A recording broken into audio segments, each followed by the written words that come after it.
Oh, 3 say how bad they win 3 million euros how bad they. Abla, se wa go me. Kala shamu ko fu. Me shamu ko fu. Unya 3 million euros how bad they. Ko no. I didn't know we cool. Bobby TV risk and then you.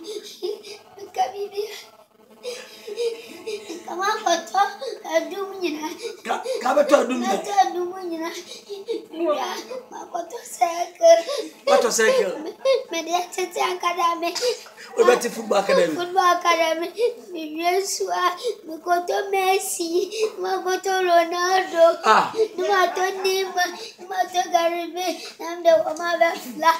No go for Morino. No go to ah, Mama Rao. $3 million. 3 million euros. The scalp of the woman.